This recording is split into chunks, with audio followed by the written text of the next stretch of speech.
In this presentation, we'll go over just some general information regarding closing your polls. You did it! You're part of history.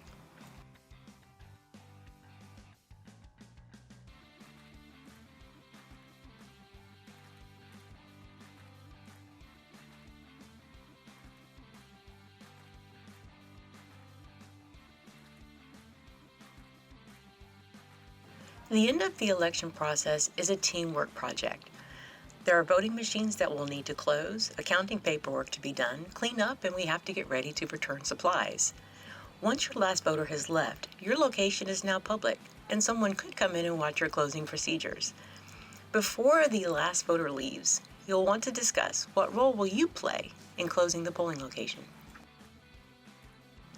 Your polling site will close at 7 p.m. That time is based on the SOE-issued cell phone that your clerk has. You'll want to determine who the last voter in line was. No one who arrives after 7 p.m. will be allowed to vote, but those in line at 7 p.m. are allowed to vote.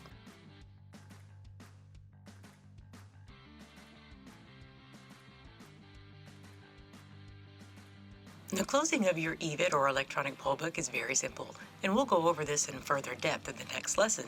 But in short, you touch exit, yes, and yes. A totals tape will be produced, which will be given to your clerk to complete the accounting paperwork. One important reminder in regards to the closing of your EVIDs is that we must receive the activators back. The activators are the little silver memory cards that are on the right side of the EVID. Once your machine is closed down, remove the activators and place them in the data transfer pouch. This pouch is located in your clerk's portfolio. In the next lessons, we'll discuss in depth the closing of your voting machines and your EVID machines. But for right now, let's just do a general look. When we close your voting machines, 3 result tapes will be produced. The first tape goes to your supervisor of elections in the supervisor envelope. The second tape is in a judge's envelope, and the third tape will be posted on the door. Tape number 1 and tape number 2 you will sign. Then these will be returned to the clerk for processing. We'll need to remove the voted ballots from your voting machines. We'll remove the ballots from the base. You'll want to make sure to note the machine number. The machine number corresponds to the red voted ballot bag. Machine number 1 goes in bag number 1. Machine number 2 goes in bag number 2. These bags will be returned to the Supervisor of Elections office by the clerk on election night. When you pack the bags, please pack them carefully because Leon County does a 100% audit after each election. We assisted in the development of this audit system, and we audit all ballots to make sure they were tabulated correctly. The audit is open to the public. Come on by.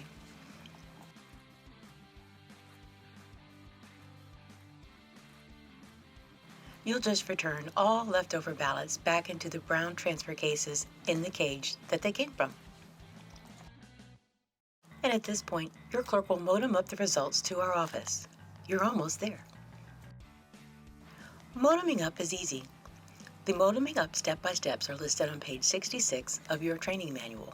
We'll also have a video that will show the step-by-step directions and how to modem up your machine. This is just a short overview of the steps.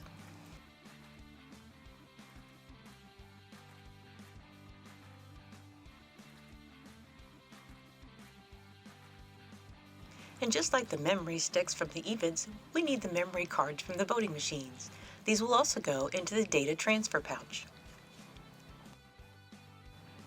Once the data transfer pouch has the activators from the EVIDs and both sets of memory cards from your voting machines, we're going to seal the data transfer pouch. This is an essential item that will be returned to the Supervisor of Elections office on election night. So you see, there's a lot of similarities between your electronic poll books or EVIDs and the voting machines. Both will produce a ticket and shut down.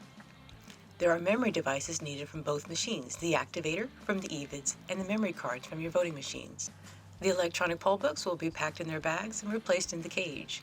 Your voting machines, the cap will be replaced, sealed, and locked, and prepared for transport back to the Supervisor of Elections office. Now let's talk about cleaning up and packing up. We depend on the partnership between our office and the different polling sites that we have throughout Leon County. So as you are preparing to leave your site, please check the kitchen area and the bathrooms to make sure they're clean. Make sure that your cage is locked. Please make sure that the privacy booths are disassembled and ready for pickup. Check to make sure that the ballots are out of your voting machine. Make sure that your machines are covered, sealed, and locked. And check, does the clerk have all of their essential election materials for drop-off? Help them out. These are the 6 items that need to be returned to the Supervisor of Elections office on election night. These are essential election materials. Please help your clerk by making sure these items are not locked in the cage. The clerk has a checklist that is placed in their car, so help them out. Double-check their materials with the checklist. This checklist is also located on the inside of your cage door. All clerks will return to the main Supervisor of Elections office.